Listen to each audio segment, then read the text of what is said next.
मेंढक की कहानी। दो मेंढक की आपस में फ्रेंडशिप थी, दोस्त थे। एक दिन उन्होंने प्रोग्राम बनाया कि क्यों ना चल कर आइसक्रीम जो है वो खाई जाए।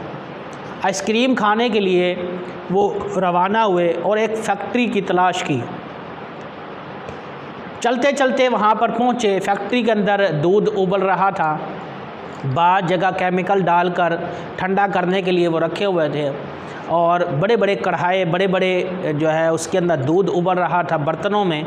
तो इस तरीके से वो वहाँ पर पहुँच गए और पहुँचने के बाद उन्होंने डिसाइड कर लिया कि आप जो है इस जगह से हमने आइसक्रीम खानी है, जहाँ पर जम रही थी, हल्की हल्की कूलिंग हो रही थी।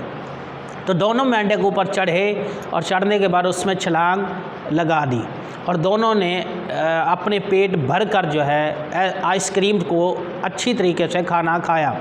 और जब मुकम्मल सैर हो गए तो अब चूँकि वो जमने के लिए रखी हुई थी आइसक्रीम, तो ये जो मेंढक था ये ऊपर चढ़ने लगा तो वो जमना शुरू हो रही थी और ऊपर वो निकल नहीं पा रहे थे। अब चूँकि इधर तो ख्वाहिश तो पूरी कर ली, पेट तो भर लिया, लेकिन अब ये परेशानी लाहिक हो गई कि ये अगर हम इधर से ना निकले तो मौत कन्फर्म है, हमें मौत आ जाएगी। तो वो दोनों मेंढक अपनी जंप लगाते रहे और ऊपर चढ़ते रहे, लेकिन वो ऊपर ना चढ़ सके, नाकाम रहे। दूसरे मेंढक ने कोशिश जारी रखी और I will try every day, हर रोज़ कोशिश करनी चाहिए। तो उसने भी यही कहा कि उसने कोशिश की और छलांगे मारता रहा और एक छलांग से ही जो है वो एक न एक छलांग से वो बाहर निकल गया और उसकी ज़िंदगी बच गई। दूसरा थक हार कर, मायूस होकर उसने कहा मेरे अंदर अब इतनी हिम्मत नहीं कि अब जंग लड़ी जाए और मैं अपनी ज़िंदगी को बचाने के लिए थक जाऊं इतना। तो उसने यही डिसाइड किया कि अब उसके अंदर हिम्मत नहीं है, मायूस हो गया और इस तरह बर्फ़ जमने लगी, आइसक्रीम जमने लगी और जमते जमते उसकी मौत वाक़या उधर ही आइसक्रीम में हो गई। और दूसरा मेंढक जो था वो निकल गया और निकलने के बाद इसी तरह अपनी ज़िंदगी में कामयाब हो गया। तो जो ज़िंदगी के लिए लड़ते हैं वो कामयाब होते हैं। जैसे वो एक बुज़ुर्ग का वाक़या लिखा है कि वो 17 दिन जो है जंग करते रहे और वो नाकाम रहे।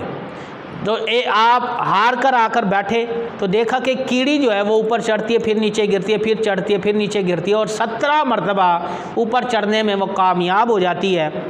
तो वो तलवार उठाकर जाकर लड़ते हैं और जंग फतह हासिल कर लेते हैं। तो ये सारी चीज़ें आप और मेरे लिए एक नमूना है। आप कीड़ी को चलते हुए देखें ना तो उंगली रख दे, कीड़ी अपना रास्ता छोड़कर दूसरे रास्ते से चलना शुरू कर देगी, अपनी जर्नी, अपना रास्ता सेपरेट बना लेगी और दूसरे रास्ते से वो चलना शुरू कर देगी। वो रुकेगी नहीं, वो चलती रहती है। तो ये चलने का नाम मेरे भाई ज़िंदगी है, आगे बढ़ने का नाम ज़िंदगी है। ठहर गई तो मौत है, ठहर गए और तो फिर मुर्दा है। मुर्दा जो है वो नहीं बोलता, मुर्दा जो है उससे कुछ नहीं होता, मुर्दा जो है वो खाता नहीं, मुर्दा जो है वो तरक्की नहीं कर सकता, मुर्दा जो है इबादत नहीं कर सकता, मुर्दा जो है खा पी नहीं सकता, अपनी कोई बात कन्वे नहीं कर सकता। तो ये सारे मामले जिंदा के साथ हैं। इंसान डूबता है, जिंदा डूबता है, मुर्दा तो ऊपर तैरता है।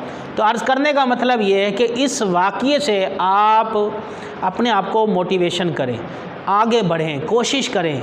गाड़ियाँ वही अपने मंजिलों पर पहुँचती हैं जो दिन रात सफ़र करती रहती हैं, वही अपनी मंजिल और मकसद तक पहुँचती हैं। तो आप छोटे छोटे कदम लें और स्टेप बाय स्टेप चलते रहे इंशाअल्लाह अज़्ज़वजल। जैसे कि वासिफ़ अली वासिफ़ ने फरमाया है कि जो बड़ी मंजिल के मुसाफिर होते हैं वो छोटी मंजिलों पर नहीं झगड़ते। छोटी छोटी चीज़ों पर झगड़ना कोई अक्लमंदी नहीं, तो बुरी बात है। तो लिहाजा अपने मकसद को लेकर चले और ज़िंदगी को मेयार बनाएं, फिर एंजॉय करें ज़िंदगी को। देखें ज़िंदगी कितनी खूबसूरत है, कितनी खूबसूरत के साथ साथ इंजॉयमेंट भी होती है ज़िंदगी के अंदर। बहुत सारी खुशियाँ आप हासिल कर सकते हैं कोशिश के ज़रिए। आई होप कि ये वीडियो आपके लिए यूज़फुल हुई होगी। अगर आपको ये वीडियो अच्छी लगी तो लाइक, शेयर और कमेंट करना मत भूलिएगा। सब्सक्राइब करने के कोई पैसे नहीं लगते, सब्सक्राइब कर दें, बेल ऑल नोटिफिकेशन पर ऑन कर दें ताकि जब भी मैं वीडियो अपलोड करूँ आप तक नोटिफिकेशन फ्री के अंदर पहुँच जाए। और कमेंट करना मत भूलिएगा, कमेंट करने से हमें मोटिवेशन मिलती है, खुशी हासिल होती है और दिल चाहता है कि फिर अच्छे से अच्छे टॉपिक पर हम गुफ्तगू ज़्यादा से ज़्यादा मवाद आप तक पहुंचा सके, दुनिया और आखिरत आप और मेरी संवर जाए।